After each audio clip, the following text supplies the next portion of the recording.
Vous êtes là, immobile, dans une file d'attente qui semble s'étirer jusqu'à l'infini. Soudain, une personne vous frôle et s'infiltre devant vous sans un regard, sans une excuse. Votre cœur s'emballe, une chaleur monte à vos joues, le mépris silencieux criant une injustice. C'est une scène banale du quotidien, et pourtant, elle a le pouvoir de bouleverser votre sérénité. Nous déployons des principes stoïciens qui transforment ces étincelles d'irritation en un calme imperturbable. Je vous propose 10 techniques rapides à saisir, des réponses qui ne vous laisseront pas juste pensifs, mais équipées pour la prochaine fois où la vie mettra votre patience à l'épreuve. Alors, attachez votre ceinture de sagesse, car nous embarquons pour une session où chaque minute compte. Sans plus attendre, plongeons ensemble dans l'art stoïcien de la maîtrise de soi. Allons-y. Commençons par la première technique, rester calme. C'est la base du stoïcisme. Ce qui nous dérange dans la vie, ce n'est pas vraiment ce qui se passe, mais comment on y réagit. Épictète, un sage de l'Antiquité, avait déjà tout compris. Il nous dit que ce sont nos pensées qui nous troublent, pas les événements eux-mêmes. Quand quelqu'un vous manque de respect, rappelez-vous que cela parle plus de lui que de vous. C'est leur avis, basé sur leur vie, pas un verdict sur votre valeur. Si vous vous souvenez de cela, vous pouvez rester tranquille, sans laisser le comportement de l'autre vous toucher. Imaginez que vous avez un bouclier. Quand les mots durs sont lancés contre vous, ils rebondissent simplement. Ils ne peuvent pas vous atteindre. Vous choisissez de ne pas les laisser vous affecter. C'est comme effacer un message désagréable sans même le lire. Vous savez qu'il est là, mais vous ne laissez pas ça gâcher votre journée. La deuxième technique, c'est de faire le point avec soi-même. Pour les stoïciens, comme Marc Aurèle, la clé du bien-être se trouve dans nos pensées. Il disait que si on veut améliorer notre vie, on doit d'abord améliorer nos pensées. Cela veut dire quoi? C'est simple. Nos pensées construisent notre quotidien. Face au manque de respect, au lieu de réagir à chaud, on se pose un moment. On se demande, est-ce qu'il y a du vrai dans ce qui a été dit? Est-ce que j'ai joué un rôle dans cette situation? Comment est-ce que je peux réagir en restant fidèle à ce que je suis? C'est comme faire une pause et regarder les choses d'en haut pour voir plus clair. Cette auto-analyse, c'est l'outil du stoïcien pour s'assurer de réagir avec la tête, pas juste avec les émotions. Ça permet de vraiment comprendre ce qui s'est passé, et surtout, de grandir avec chaque expérience. On ne se contente pas de passer à autre chose, on en tire une leçon. La troisième étape, prenez un moment avant de répondre. Vous savez, même Sénèque, un grand penseur stoïcien, avait compris l'importance de cela. Il disait que la colère n'est pas juste un tracas sur le moment. C'est aussi une mauvaise habitude qui grandit en nous. Les stoïciens nous apprennent que perdre son sang-froid, surtout quand on est blessé ou énervé, ça ne fait qu'empirer les choses. Si quelqu'un vous manque de respect, leur conseil serait simple. Ne réagissez pas tout de suite. Arrêtez-vous un instant, respirez et rassemblez vos idées. Cette petite pause peut vous sauver d'une réaction que vous pourriez regretter après. C'est en prenant ce temps d'arrêt que vous pouvez choisir de répondre d'une façon qui est en accord avec votre calme intérieur et votre sagesse. L'empathie de vous-même, peu importe les circonstances. Sixième technique.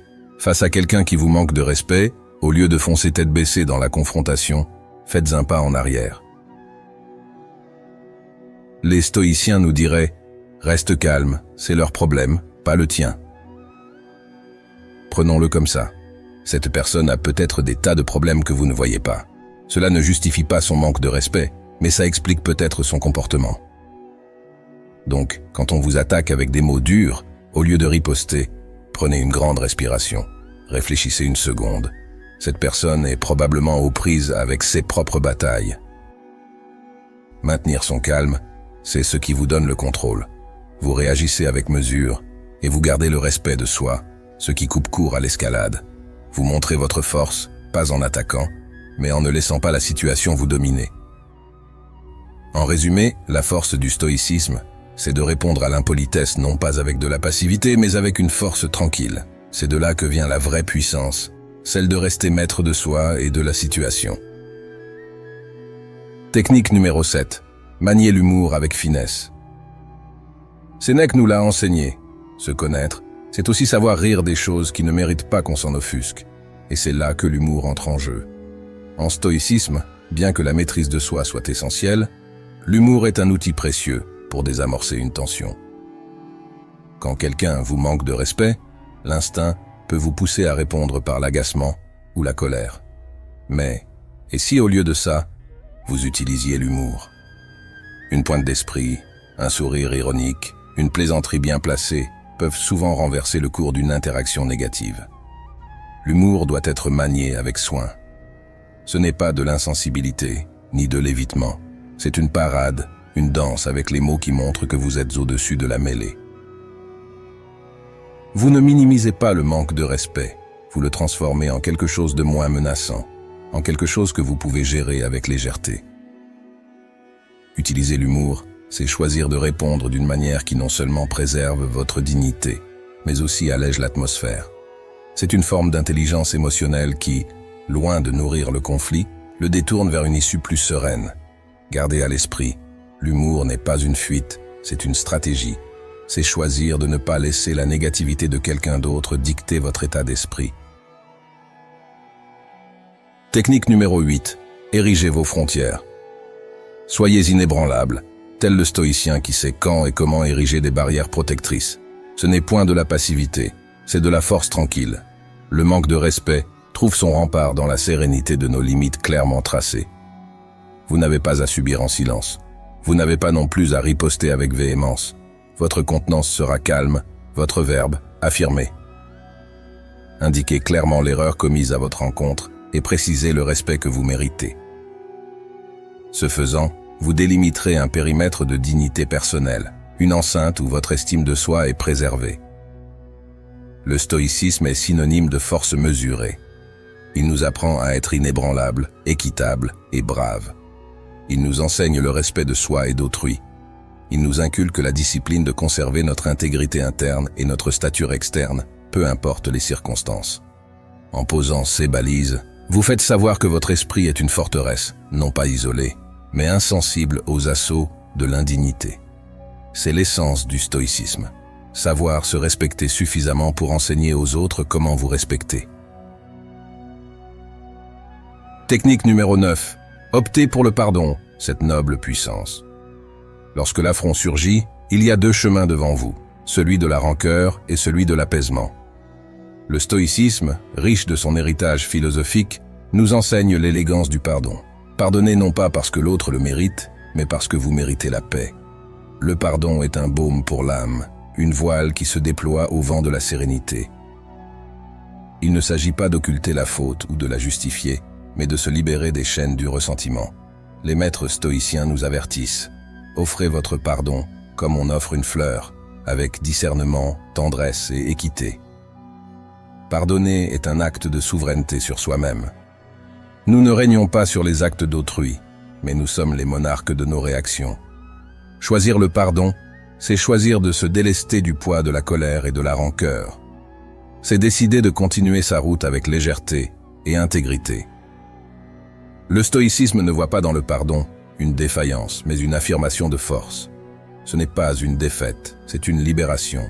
Ce n'est pas un abandon, c'est une récompense. Le pardon est l'expression suprême de l'auto-soin et de l'épanouissement personnel.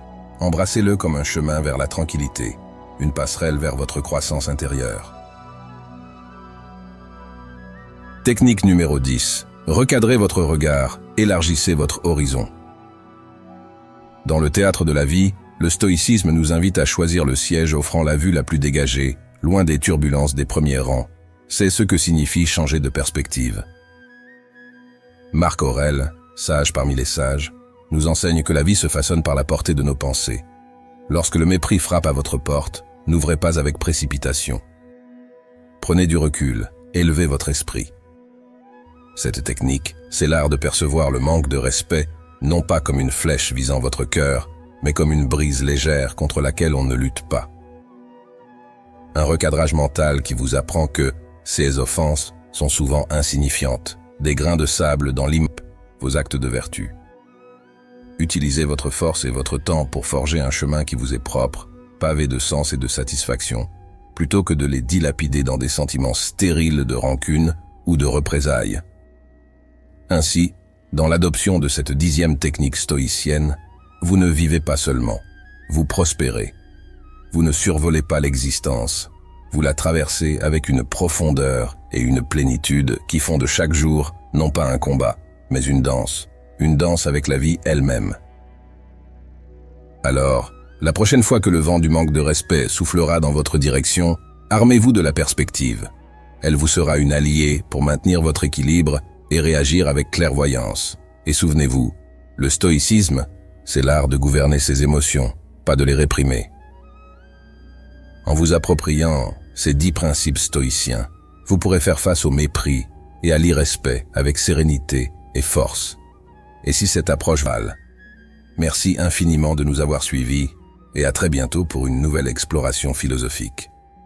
En attendant, pour continuer votre voyage dans l'univers stoïcien, n'hésitez pas à découvrir les vidéos suggérées qui apparaîtront juste ici.